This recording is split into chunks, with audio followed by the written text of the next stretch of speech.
This Lightning Spear Rhoa build is an incredibly fun and excellent setup that will see you cruising through Cruel on our fine feathery friend to the early endgame and puts us in a position to begin ramping the build towards T15. The true beauty of this setup lies in its simplicity, utilizing Lightning Spear and the Rhoa mount alongside leveraging the offerings the Amazon Ascendancy provides. First up, the skills, and before we go into the nitty-gritty of each skill and what they are socketed with, I will go over the play style. It's very straightforward, folks, and it all hinges around this Ascendancy node, Elemental Infusion. And we're interested here in that bottom line, which says when you consume a Frenzy Charge, you trigger Infused Weapon to gain 2 Lightning Infusions. Remember that.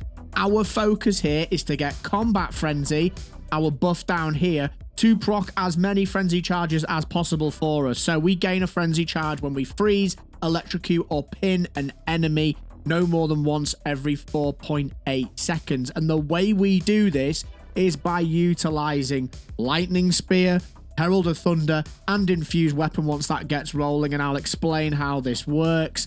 Herald of Thunder procs absolutely all the time with this build. While active, killing shocked enemies with a non-herald attack hit will cause subsequent attack hits to release lightning bolts, which deal attack damage to surrounding enemies. That basically happens all the time because of the way this build functions. We've got Electrocute in here, which means whilst the skill can't inflict shock, it can do electrocution build-up from the sheer amount of lightning damage that we have going, so we're using that. We're also using Neural Overload supported skills, electrocute primed enemies on hit. And we've also got Long Shot that just increases the range and does even more damage to enemies that are far away, 30% to be precise. Really, really tasty. Some people use Long Shot in the Lightning Spear. I'm yet to practice with that and play around with it, but at the moment this is working just fine for me. So we've got that proccing Electrocute, which is proccing Combat Frenzy. And then we've of course got our Frenzy Charges, and Lightning Spear consumes those Frenzy Charges, which then triggers our Elemental Infusion, giving us 2 Lightning Infusions, which is where Infused Weapon kicks in. And that is where we will start to talk about the skills and the support gems and all that good stuff. So Infused Weapon, which is what we're going to be using an awful lot because of those procs I just mentioned, is socketed with Innovate, 35% increased damage as lightning to shocked enemies. Lightning Exposure, 8 seconds of lightning exposure on a shocked enemy. Fantastic.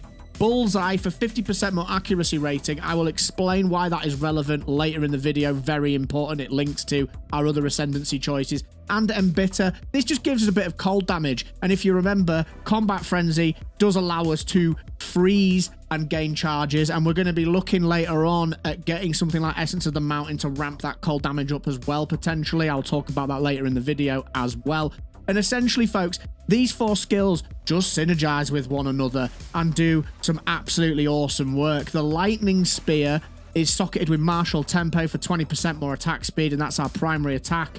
Vault, now this is a really interesting one. I'll show you how this works really quickly. Watch the top of the screen as you see me mooch about on my feathery friend, the Rhoa. You'll see it's now up to 30 charges. If I fire a projectile, it spends them, and then they charge back up again, and it's just a really lovely flowy play style. What that actually means is for every 10 voltaic charges consumed, which max out up at 30, you gain 1 chain and 5% damage. So if we spend all 30, we get 3 chains and 15% increased damage. Just a really nice thing to do, and because we are moving all the time and kiting, it's just always ticking along nicely. Arguably it's usually around 10 because we're throwing quite a lot, and then sometimes we don't.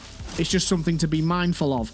And we've got on top of that Lightning Infusion, 25% increased extra lightning damage and Perpetual Charge, which gives us a 35% chance not to remove charges, which means we get the benefit of spending the Frenzy Charge for the infusion, but we don't actually spend it, which then compounds that even further. And if we look at Combat Frenzy, we've got Profusion, 50% chance to gain additional charges. You can see where we're going here. We're just getting into this crazy little flow state where Infused Weapon's constantly proccing.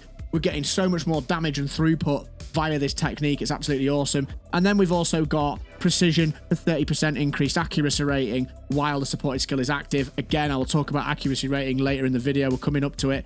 Other skills, we're using Sniper's Mark with Arcane Tempo for faster cast speed and persistence to make it hang around longer.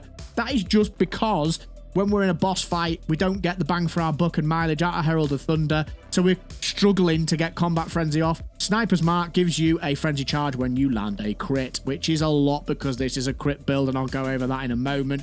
We'll talk about the Rhoa in a sec. Storm Lance we use for bosses. We've got Primal Armament, and we've got Lightning Penetration in there. You can put Blindside in there if you're using a little bit of blind tech, which I'm not at the moment, but that is an option there. That is actually a flex socket at the moment, and I will pick something for that at a later date, but at the moment, things are working brilliantly. We've got Primal Strikes here socketed with Crescendo, which gives us the opportunity to get the final strike of the skill to perform twice. And we've got Pursuit, which gives us 25% more melee damage if you've damaged with a projectile attack, i.e. Lightning Spear. So that's really effective and just good if you're on foot for whatever reason, but you don't really spend much time there, believe me.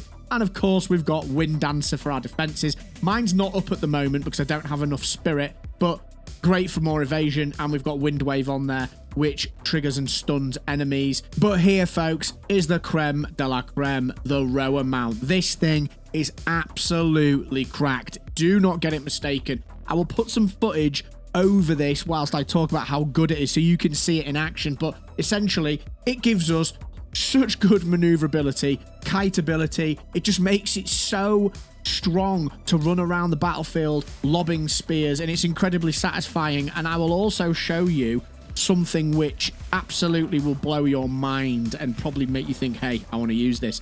Look at this node, Inspiring Ally. Increases and reductions to companion damage also apply to you. Yeah, it's all right. Well, let's take a quick look then at these nodes.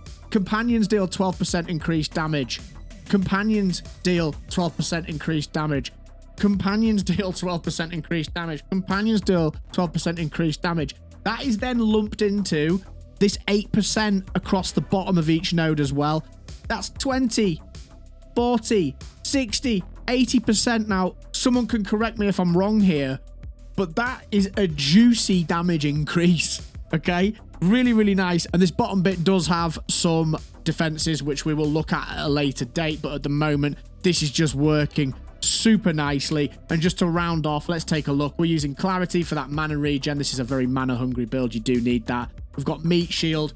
We're interested in the 35% less damage the minion takes. And we've also got Minion Mastery for +1 levels. You can also use Loyalty, which means 10% of the damage the hits is taken from the supported companion's life before you. I don't use it personally at the moment because of the clarity that I need. Really, really strong setup. Let's just cycle back to the bullseye gem I mentioned. The 50% more accuracy and also the precision here with 30% increased accuracy rating while supported skill is active. This is highly relevant because of this node here. Critical Strike. And let's take a look. Chance to hit with attacks can exceed 100%.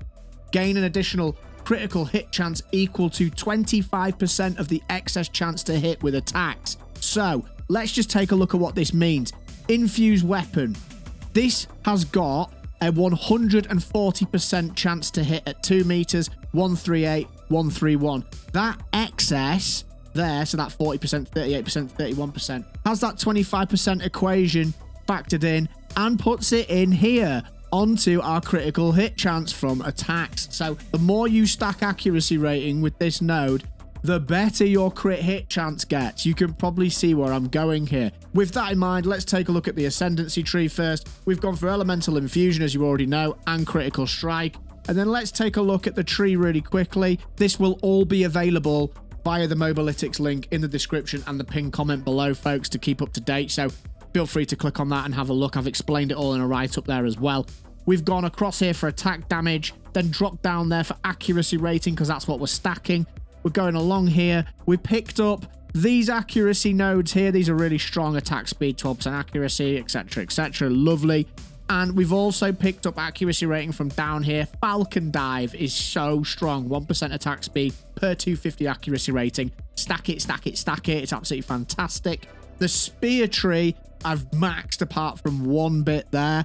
And this has got accuracy rating with spears, accuracy rating with spears, attack speed. It's got crit chance with spears, crit damage bonus with spears, increased projectile damage when there's no one around us. There's just so much value in this tree down here if we're using Lightning Spear, which is great. And then, of course, to keep this crit chance up, we've gone for all the crit nodes here and all the crit nodes over here in this little teardrop shape, just for maximum crit chance and crit boost. And of course, we could go up here and get more, or we could, if we decide to go down here and get more over here. And that's the crit and the accuracy setup. Next, I'll talk a little bit about the lightning setup that we've got going here as well. No surprises, Coming Calamity, 50% increased lightning damage while affected by Herald of Thunder. And then we've also got this Electrocute build-up tree and the 20% increased damage taken to enemies that are electrocuted from this node. Really strong. We've also got Catalysis for 20% increased elemental damage with attacks. And then we've gone over here for Surging Currents as well for that Lightning Pen setup over here, which just adds even more insanity to our damage, which is great. And then finally, a bit of defense. We've actually been able to hold off quite a bit, you know. We've got evasion rating here and a bit of movement speed, and we've got the evasion rating stuff over here, 30% there, lots of 15% nodes, and 100% evasion rating from the equipped body armor, and our juicy 25 dex node there as well.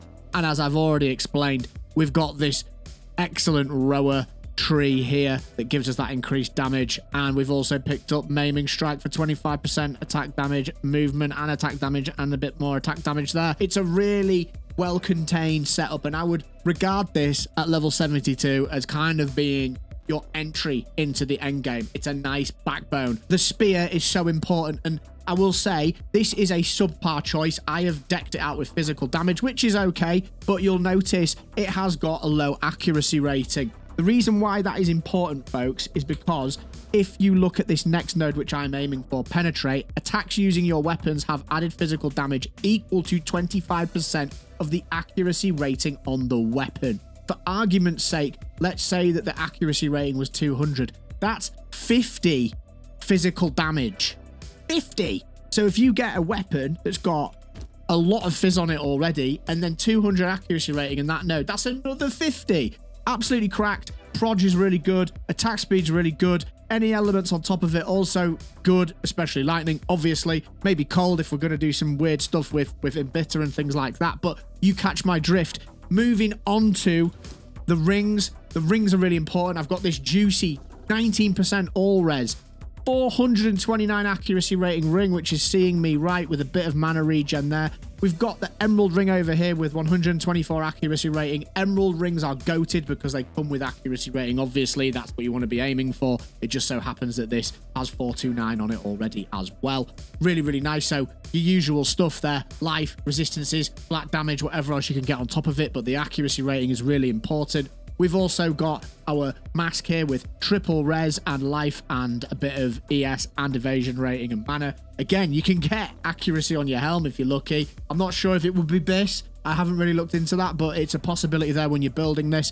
The amulet, mine's absolute gutter tier. You want spirit here and whatever other bits of flex you can find when we're just starting this out. Mine's basically my stat stick.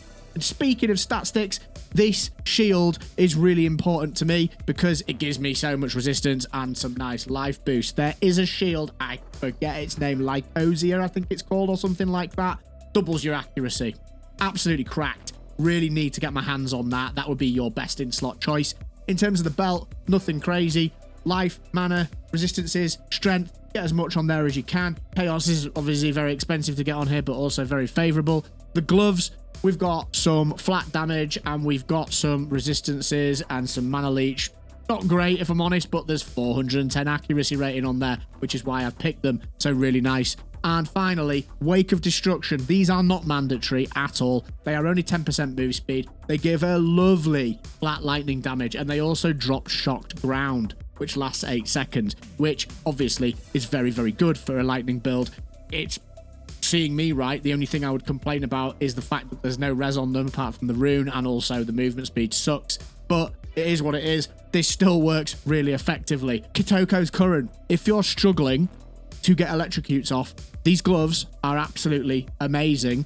I've got to a point where I don't need them anymore, but I was relying on them for a while. Once you get your damage up and you get your Herald rolling and you use the setup I've given you, you will be proccing a lot of frenzy charges, so they're not mandatory. Check out this next video. It's got you covered. Take care of yourselves. Keep having fun. Come check out a stream on YouTube or Twitch, and I'll see you in the next one.